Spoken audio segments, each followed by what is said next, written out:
Welcome, sons of God. Welcome to the true house of God. Welcome to the only house that has truly lived the Christmas of Christ, and that always more brings to the world the whole truth.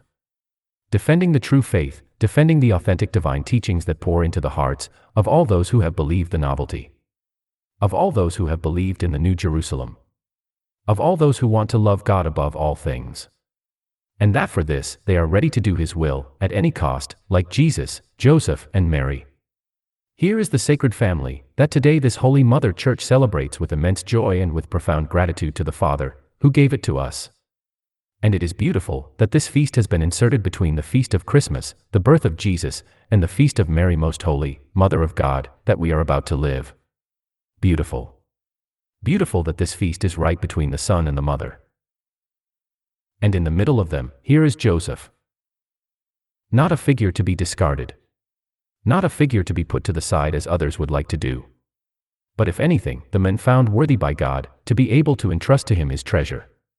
A treasure, of which, as we have heard, in that moment was fragile, vulnerable, attackable by human wickedness. And which for this is entrusted to His spousal love, to His paternal love, to His care, His protection, to His guidance, to His courage, and to His unlimited trust in God. Get up, Joseph. Take with thee the child and his mother, and go. Here is the peremptory command of the angel, and here is Joseph's response, that readiness in acting. That readiness in believing at that announcement. That readiness in acting immediately. In trusting heaven, in obeying the divine command instantly. He could have wavered. He could have doubted that dream. He could have taken it easy. He could have slept on it. And instead, he promptly took action, saving the son and the mother. Joseph says nothing in this gospel. He is a seemingly silent figure, but incredibly industrious and effective. The angel does not ask, he commands. Because he already knows that in Joseph he will find that great righteous one of God, who will do swiftly and do well.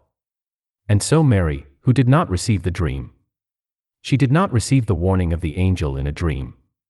But she trusts Joseph.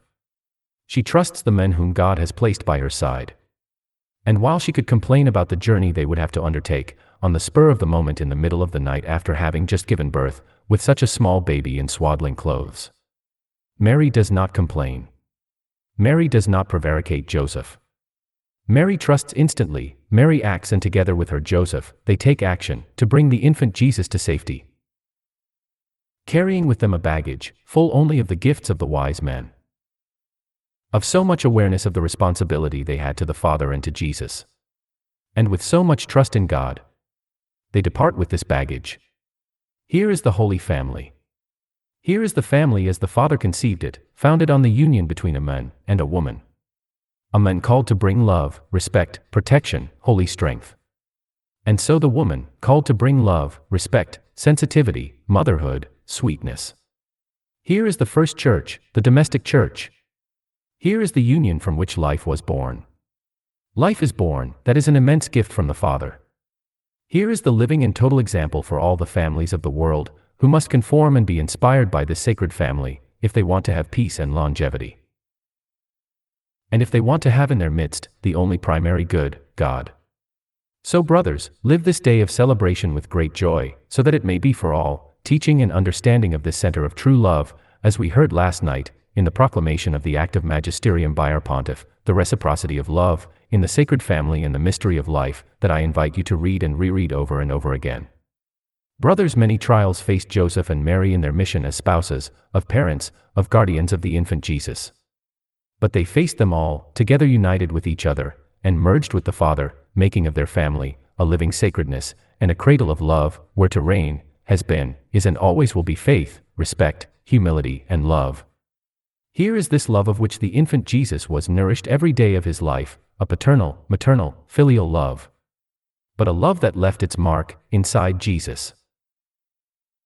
Because if Jesus became what he became, it is not only thanks to his divine nature and to all the wonderful things that he had, has and always will have the Son of God within him. But it is also thanks to all that Joseph and Mary poured into his heart every day. Of the things, of the teachings, of the examples that he carried with him throughout his life. Here is not a God detached from what happens around him, but a God who absorbs all that lives around him. And so he found great strength and benefit from the love of Joseph and Mary, from the love of his friends, just as he found great suffering from the betrayal of Judas and the hatred that was poured on him because he had to fulfill his mission. This is why the Father, among many paths for the true man and for the true God, chose the most beautiful path. He chose the love and warmth of a family that made up for so many negative things that he unfortunately found on his path, because of the incomprehension of men. Here is the family, this way chosen by God to bring Jesus among men for the first time. A way that again has been repeated in this our time. Time of the return of the Son of God among men. Time of the return of Jesus among us. Return to overcome the lie and defeat the great deception that is rampant everywhere. Return to bring to all the only truth that truly descends from heaven. Returned in this world, through the purest heart of a maiden, Mary Josephine, who dilated her heart so much that she loved Jesus as his mother loved him, and for this, she made herself family for him. And in her name, which contains Mary and Joseph, and above all with her heart, where Jesus was able to be reborn again, remaking himself child in her heart and growing to adulthood, just as he grew up in the house of Joseph. Just as we have heard many times, in the message revealed to Mary Josephine Norcha, the return of Jesus. Here is the novelty chosen by the Father to initiate the regeneration of the Son of God in many hearts, who believing in the advent of Jerusalem, have returned to live in the true vine, and have been grafted like buds into the great family of the infant God, who came, is close, is here, to bring all those who have clothed themselves of the one truth that saves, to have life and to have it in abundance and to have it for eternity. Certainly, brothers, each of us is called to raise the bar of the quality of our own call, to raise the bar of the quality of our own participation in the divine plan, which can only be achieved by consecrating oneself to Mary and truly living the Christmas of Christ, by being reborn in Christ, with Christ, and for Christ, that it may happen and be fulfilled in everyone, the nativity of hearts. A rebirth, brothers, that also passes by how one lives his own family, which, remember, is something that comes right after God in that holy order that the Father has given us. God, family, and work.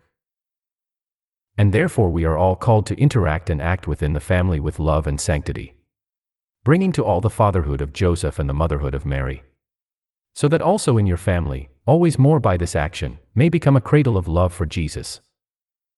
And where things have not gone well, where there have been disagreements and misunderstandings, there where we could have done better, then immediately we need to start over. Immediately we need to go back to the spiritual source of every family that is and will always be the sacred family, and consequently putting the family back in the center. Then truly the infant Jesus will grow always more in the members of that family, and those members will grow in him. And thus one will bear fruit and not appearances. Thus one will become gold and not straw. And thus we will manifest the presence of the divine in us, that will lead us to be better men and women, better fathers and mothers, better husbands and wives, better sons and daughters. And then we understand how central the family is truly a founding cell. And so for those who have yet to establish their families, I say, be careful. Choose carefully. Don't choose superficially. Do not choose thoughtlessly. Think carefully about to whom you will give your eternal yes. Do not rely only on an exterior, on a physical, aesthetic attraction. Physical aesthetic attraction, in the hope that then that person changes. Because if afterwards one does not change, what happens? What happens is that then one lives an ordeal, a daily martyrdom. So fish those little fish that are in the holy pool as you fish, by choosing well, a heart that has in it the Lord, who has believed the truth, and who aspires to conquer life as you do. Then your family will be just as the sacred family, impregnated with love, and impregnated with God. And in this time of vacation, in this time of rest, I tell you, become like many little Josephs, exiling yourselves to an Egypt made of prayer and meditation. Turn away, fleeing from all that is sin, fleeing from all that is offered to you in full measure and in these days, throughout the year, who like a new Herod he seeks you, hunts you, follows you to kill the infant Jesus within you. Flee. Flee from it all. Commit yourself to God also in these days. And when the time comes, at the call of your guardian angel, then return home. Return no longer to Nazareth, but return to the New Jerusalem, that will always be waiting for you, to nourish you with the love of the divine child, so that all hearts fused together in Christ and Mary, with one voice may they shout, "Praise to Mary, glory be to the Lord. Praise to Mary, glory be to the Lord.